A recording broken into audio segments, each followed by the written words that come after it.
রান্নাঘরে তোমাদের অনেক অনেক স্বাগত জানাই। আজকে কোনো রান্নার ভিডিও করছি না।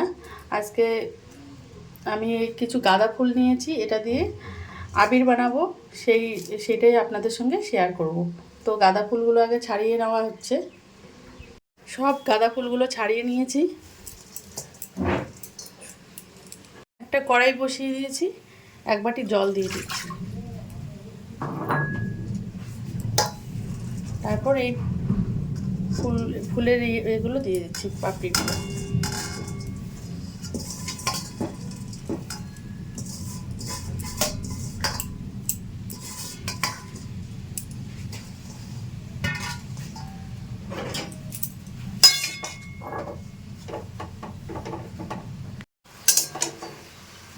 দেখুন বন্ধুরা, অনেকটা ছিল কিন্তু কমে আসছে, আরও কমে যাবে।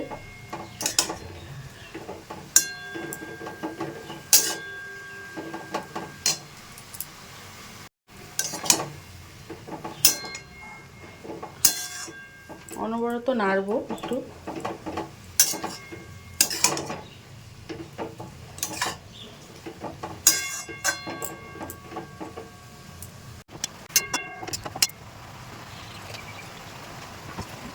এটা হয়ে গেছে, নামিয়ে নেব। বন্ধুরা, আমি নামিয়ে নিয়েছি, একটু ঠান্ডা করে নেব। বন্ধুরা, এখানে অ্যারারুট নিয়েছি, আমি দিয়ে দিলাম।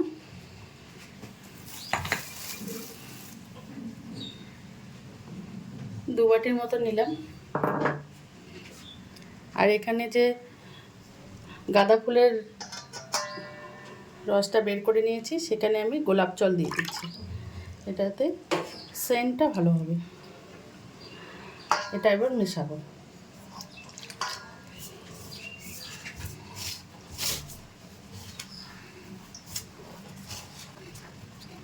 অল্প অল্প করে দেবো আর মেশাবো।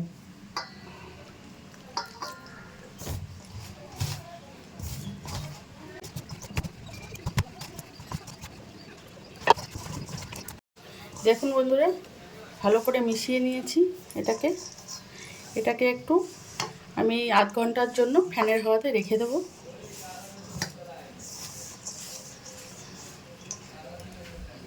বন্ধুরা, আপনারা যদি হাতের কাছে যদি ফুল না পেয়ে থাকেন, তাহলে বাড়িতে থাকা উপকরণ দিয়ে করে নিতে পারবেন। এই দেখুন, উজালা নিয়েছি, 2 ফোঁটা দিয়ে দিলাম। এখানে গোলাপ জল দিয়ে দিচ্ছি, আর একটু নর্মাল জল।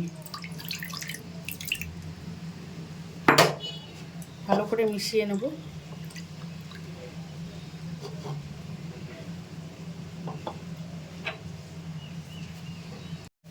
অ্যারারুট দিয়ে দিচ্ছি।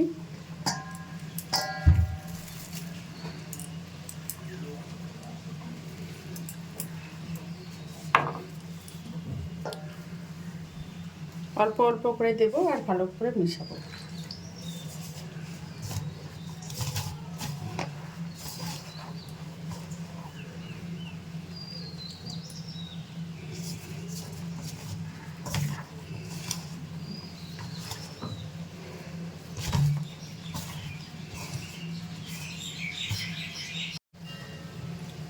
অল্প অল্প করে দিতে হবে।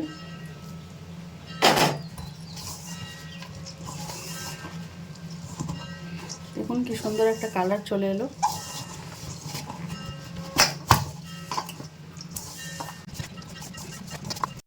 দেখুন আমি করে নিয়েছি, এবার ফ্যানের হাওয়াতে দিয়ে দেবো। দেখুন বন্ধুরা, আমি ফ্যানের হাওয়ার মধ্যে রেখে দিয়েছি, আধ ঘন্টার মতো রেখে দেবো, তারপর ফিরে আসছি।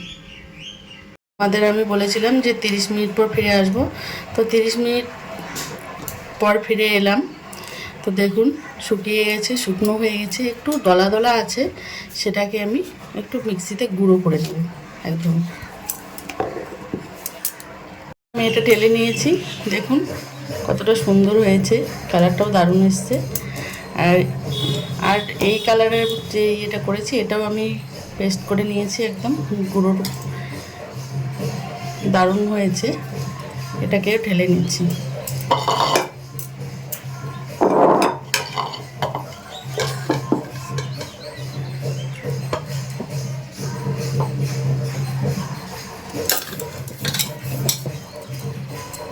বন্ধুরা দেখলেন তো কত সহজে বাড়িতে আবির বানিয়ে নেওয়া যায়। তো আপনারাও একবার ট্রাই করবেন, কোনো কেমিক্যাল ছাড়াই বানিয়ে নেওয়া যায় আর বাচ্চাদের কোনো ক্ষতিও হবে না এই আবির ব্যবহার করলে। তো এভাবে আপনারাও বাড়িতে ট্রাই করুন আর দোল এনজয় করুন। ভালো থাকবেন, সুস্থ থাকবেন।